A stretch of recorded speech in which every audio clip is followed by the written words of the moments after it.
Welcome to Using Google Drawing. I am your host, Meredith Gotzel. I am a special education teacher in New York City, and I will be your Google Drawings guide today. So this topic came up in a staff meeting a while back when a colleague of mine brought up missing student drawings as a part of their work. In all of our subjects, our students draw. They draw plans in math, they brainstorm using drawings in writing, and they write out storyboards for summaries in reading. But using drawing in remote teaching can be very difficult and tedious. Students don't have the right programs, drawing on paper and then taking a picture of it can be difficult, and it's not easy to monitor that in real time. So it doesn't help us a ton for brainstorming. But it's a huge part of what they need. So I decided to go out and find something for them to use. And that's when I discovered Google Drawings, right under our noses, ready to go and easy to use. And ever since then, it has been a beautiful, excellent tool in our teaching tool belts for remote learning. So today, we're going to go through the what, why, and how of Google Drawings, and I'm going to give you a tutorial on how to use Google Drawings.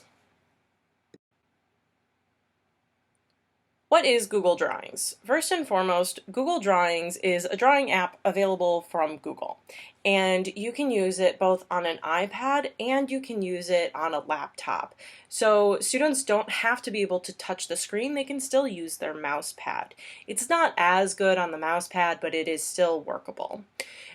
It's a free tool in your G Suite, so it is available for you and all of your students, and it's free, which is fantastic.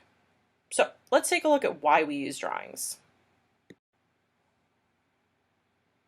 So I don't know about you, but I use drawing at all levels in all of my subjects. And so while I'm talking about this in the realm of science today, definitely use this in all of your subjects. The biggest one I use it for is brainstorming. It's really helpful for students to draw out their ideas. My kids are super creative. I don't know what it is. This generation, the kids just love to draw. And so this has been a really helpful way for them to go through and visualize their ideas. It can also help them with writer's block. When you get these longer questions as they get into older grades, particularly in that transitional year of grade 3, it tends to be that the writing is a hurdle and they're going from these shorter things to much longer things, so it can be daunting. And for our students who it's daunting, that drawing aspect helps to relieve the writer's block and ease them into these longer and longer questions and response expectations. It's also a great way of expressing feelings and different ideas in different ways. And one of the questions that we are going to look at today actually deals with feelings, and so I think that this is a really helpful way for them to vocalize their feelings. Google Drawings is also an online mode for students to do this and turn it in. You can attach it to Google Classroom assignments. It's available on their Drive. They're able to email and do all the same things that they would do with a Google Doc, which is really cool. Plus, it's easy, which we love, and it's free, which we also love. In the tutorial, I will go over how to log in to Google Drawing, how to use the scribbles and text, and how to attach your Google Drawing to a classroom assignment.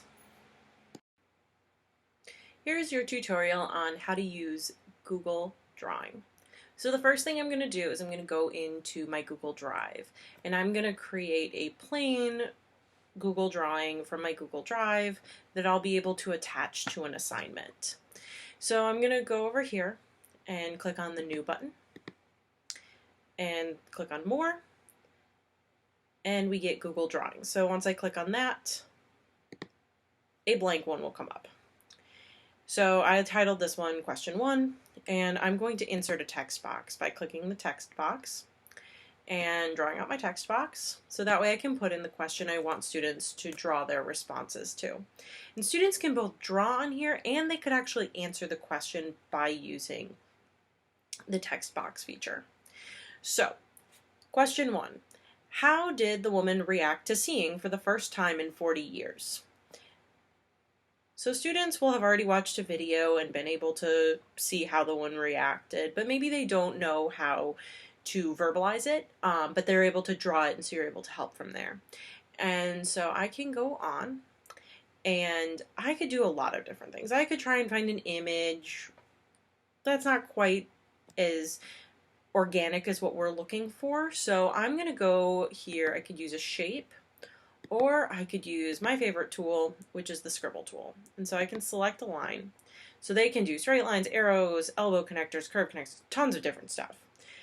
But scribble by far is my favorite because it's the most freehand. So I can go through and scribble.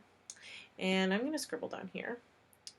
And I'm doing this on a laptop trackpad, so this is about as neat as it's going to be for me, and that's okay. I don't expect any students' drawings to be a Mona Lisa.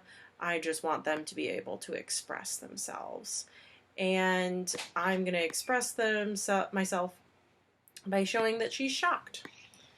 And so we're going to do that, and oh, she's very shocked. She's got a big O. And she's got glasses on for the first time. Very cool. So then I'm going to go through and I want to attach this onto a Google assignment. And so with that, I'm going to go to my usual create an assignment in my demo class. Excuse me, let me go to my demo class. And I can create assignment. And I'll do the usual thing. Number 1, I go through and put my instructions in, yada, yada, yada. And I'm going to go to Add, and I can go to Google Drive. And on Google Drive, under my Recents, would you look at that? There it is, and I can insert it. And students can view the file, or I can make a copy for each student, or they can edit the file. And then I go through from there. If I want to just create one right off the bat, not going into Google Drive, just give them a blank one, I will go on to create and click drawings. And that is your overall tutorial on how to use Google Drawing.